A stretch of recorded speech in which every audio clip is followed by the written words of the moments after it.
Sure. Ticks are going to be hanging out on the tall grass, on the ends of leaves, on bushes and things.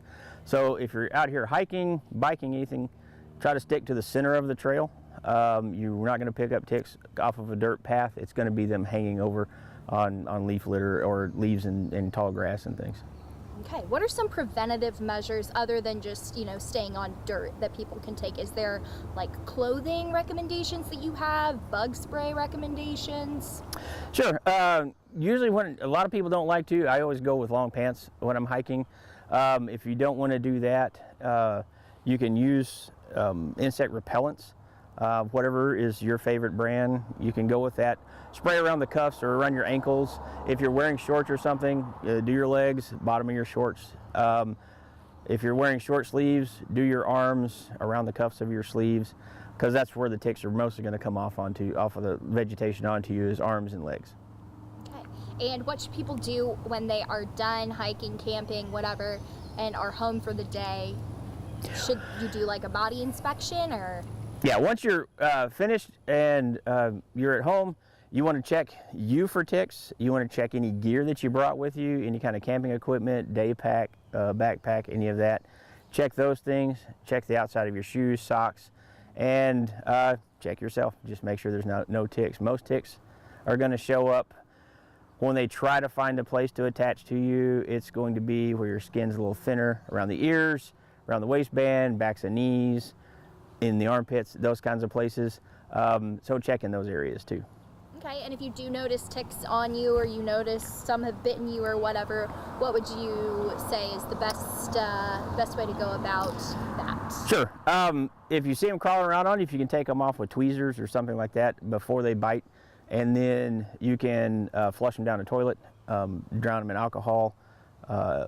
If they are embedded in you, those tweezers, just grab a good firm grip with the tweezers as close to the skin as you can, and a steady pull to get the tick head out of your skin, and that way it shouldn't break off any parts of the head or mouth parts or anything. If that does happen, just leave it in there and kind of keep an eye on that for anything developing later, like a rash or red spot or something. But yeah, just a nice steady pull to get the tick head out. Are they resilient little suckers? They're very resilient little animals. You bet. They can be stepped on and survive, things like that, because they're pretty flat when they're not engorged. So just kind of keep an eye out, look for them. They are nicely camouflaged, so they do hide pretty well. Yeah, kind of the best thing is just look around. And we've got them here, right? We have about 4 different species of ticks in East Texas, and we do have some of the ones that can carry diseases. So keep an eye out for them. Just do the preventative measures and check yourself whenever you come in from a place like Tyler State Park or your yard. Because they can exist there too. It's not just out in the quote-unquote wild, right? Exactly. They're basically everywhere there's going to be vegetation right now, and a lot of birds or mammals, and so they can be just about anywhere. Is there any specific thing that attracts them other than just like being in close proximity? Like, certain animals are attracted to food at campsites, sure, or scents or whatever. Do you know anything about that?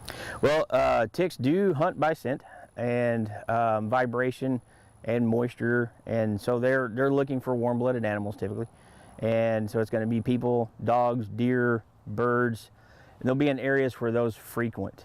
So if you want to keep them away from your house a little more, don't leave out pet food overnight that can attract raccoons or skunks or anything like that. And keep your lawn mowed down, keep shrubbery away from the house a little bit. Keep mulch about 3 feet wide around the edge of your house where your gardens and things are.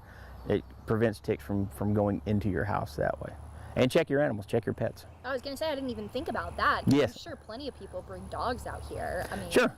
Yeah, it's a great reason to keep that dog on a short leash, about 6 feet or shorter, because they will wander off into the tall grass, and then they can carry the ticks back with them. So once you're done for the day at a place like this, or playing with your dog in your yard, do a nice tick check. Check around the ears, the belly, inside the legs, on the back side of it, just in case a tick is crawling around on them. All right. And how long would you say people should be cautious about ticks for? Is there like a season?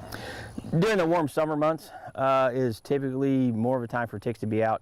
But like today, it's already warm. It's been warm. It'll be warm till November. So it just about any nice warm months when the insects and arachnids and things are going to be a little more active is when they're going to be more active.